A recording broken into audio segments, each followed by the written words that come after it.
Web design কোর্সে আবারও আপনাকে স্বাগতম। শুরু করে দিচ্ছি আজকে টিউটোরিয়াল। তো লাস্ট টিউটোরিয়ালে আমরা ইমেজ ম্যাপ নিয়ে আলোচনা করেছিলাম, কীভাবে আমরা একটা নির্দিষ্ট ইমেজের কোনো অংশকে আমরা ক্লিকেবল করতে পারি। সো চলেন আজকে আমরা আমাদের মতো করে ইমেজের যেই অবজেক্টগুলোকে বের করতে পারি, কর্ডসগুলো বের করতে পারি, সেটা নিয়ে আলোচনা করব। ওকে, চলেন তাহলে আমরা শুরু করি। সো যথারীতি আমি এই কোডটুকেও কমেন্ট করব। সিলেক্ট করে Ctrl+C, দেন আমি একটা ইমেজ নিয়ে আসবো এখানে। সাপোজ আমি যেটা নিয়ে আলোচনা করব এইটা, এই ইমেজটা আমি জাস্ট আমার এখানে রুট ফোল্ডারে নিয়ে আসি, ইমেজটা নিয়ে আসলাম।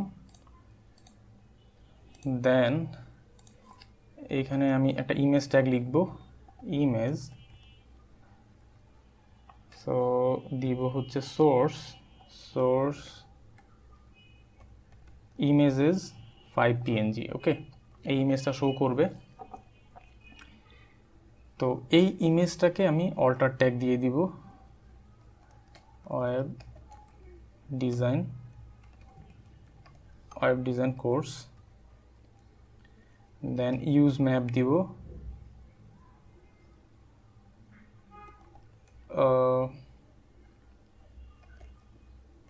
Sample map. Okay, fine. তো এবার আমি এখানে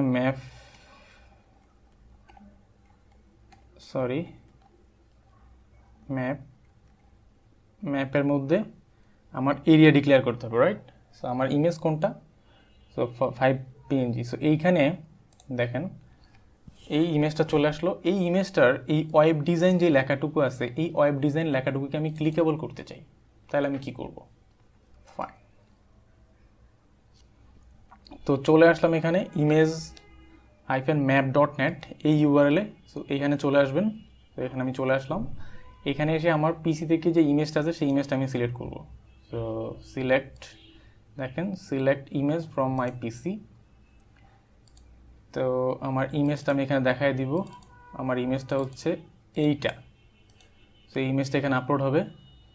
সো আপলোড হওয়ার পর এইখানে আমার কতটুকু কি আমি চাই সেটা পয়েন্ট ধরতে হবে। সো এইখানে একটা পয়েন্ট ধরলাম।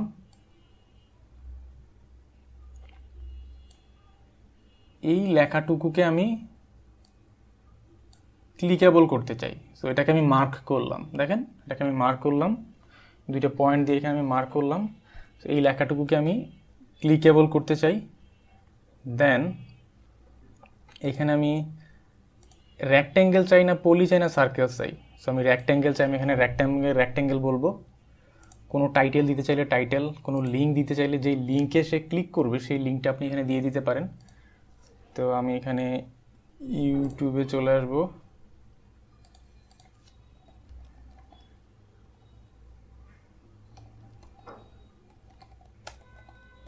প্রোগ্রামিং পলির আমার যে প্লে লিস্ট আছে সেই প্লে লিস্টে আমি এখানে শো করতে চাই সাপোজ। সো প্লে লিস্টে চলে আসলাম।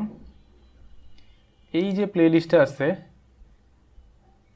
এইটার লিঙ্ক কপি করলাম, কপি করে আমি এখানে দিয়ে দিলাম। সো এই লিঙ্কটা আমি এখানে শো করতে চাই। যদি কোনো টাইটেল দিতে চান, টাইটেল ওয়েব ডিজাইন, এটা কি টার্গেট ব্লাঙ্ক হবে কিনা? সো আমি বললাম এটা টার্গেট ব্লাঙ্ক হবে, আমি এখানে নিয়ে আসলাম। আপনি যদি আরও এরিয়া অ্যাড করতে চান আপনি আরও করতে পারেন। সাপোজ ধরেন আপনি বললেন এইখানেও করবেন, স্পেসিফিক এইখানেও করবেন, তাহলে আপনি এরিয়া আরও নিয়ে আপনি আরও করতে পারেন। যদি না করেন কোনো প্রবলেম নাই। সো এবার আমি এটাকে শো মি দ্য কোড এখানে ক্লিক করব। সে আমাকে দেখেন আমাকে কোড দিচ্ছে। এই হচ্ছে আমার ইমেজ আর এইটা হচ্ছে আমার সেই লিঙ্কটা।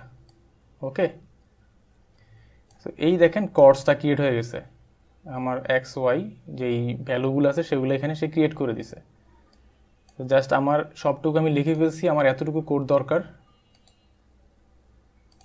তো এই কোডটুকু নিতে পারলে এই কোডটুকু আমার দরকার, জাস্ট কর্ডস। ওকে, বাকি সবটা আমার লিখে ফেলছি। তো এই কোডটুকু আমি কপি করব এরিয়া। সো ম্যাপ অলরেডি আমার লেখা হয়ে গেছে, কপি করে নিয়ে আসলাম, এখানে পেস্ট করে দিব। তো এখানে একটু অর্ডারিংটা একটু চেঞ্জ আছে, যেমন সে টার্গেট ব্লাঙ্ক আগে করলো, আমি একটু নিচে নিচে লিখি, টাইটেল দিল, হাইপার রেফারেন্স দিল। সো এইখানে কর্ডস দেখেন এই ভ্যালুগুলো সে আমাকে দিয়ে দিছে, শেপটাও বলে দিছে রেক্টেঙ্গেল। ওকে, এবার আমি এটা সেভ দিলাম। সেভ, এই নামটা ইউজ করতে হবে। ওকে, তো এই নামটা আমরা এখন ইউজ করিনি। সো স্যাম্পল ম্যাপ, এইখানে নেম প্রপার্টি দিতে হবে, নেম প্রপার্টিতে স্যাম্পল ম্যাপটা দিয়ে দিলাম। ফাইন। সো এইবার চলে আসলাম, দেখেন এই যে ওয়েব ডিজাইন লেখাটুকু যতটুকু আছে অতটুকুতে আমার এটা লিঙ্ক হয়ে গেছে। আমি যখন ক্লিক করব আমার ওই প্লেলিস্টটা ওপেন করে দিবে। ওকে, তো আমি এখানে যদি ক্লিক করবো আমার ওই প্লেলিস্টটা ওপেন হয়ে যাবে। দেখেন এটা লিঙ্ক হয়ে গেছে, বাট বাকি জিনিসগুলো লিঙ্ক হয় নাই। তো আপনি চাইলে এইভাবেও আপনি আপনার যে কর্ডসগুলো আছে ইমেজের সেটা বের করে নিতে পারেন, বা আপনি কতটুকু অংশ ক্লিকেবল করতে চান সেইখান থেকে আপনি ভ্যালুটা নিয়ে নিতে পারেন। সো সেটা পাবেন হচ্ছে image-map.net, এখান থেকে আপনি সেটা করতে পারেন। তো আমরা দেখলাম কীভাবে আমরা এই কাজটুকু করতে পারি। ইমেজ ম্যাপ কীভাবে করতে হয় সেটা দেখলাম, এবং আমরা নিজেরা আমাদের মতো করে কীভাবে কর্স বের করতে হয় সেটাও আপনাদেরকে দেখালাম। যদি তারপর আপনাদের কোনো প্রবলেম থাকে, কোনো প্রবলেম হয়, আমার পেজে বলবেন অথবা ভিডিও ডিসক্রিপশনে কমেন্ট করবেন, কমেন্ট সেকশনে কমেন্ট করবেন, আমি ট্রাই করবো রেসপন্স করার জন্য। আশা করি প্রবলেম হবে না, আর আশা করি আপনাদের ইজিলি আপনারা এটা করতে পারবেন। ওকে, তো এই ছিল এই টিউটোরিয়ালে। পরবর্তীতে অন্য কোনো টপিক নিয়ে আবার আপনাদের সামনে হাজির হবো। সেই পর্যন্তই ভালো থাকবেন। আল্লাহ হাফিজ।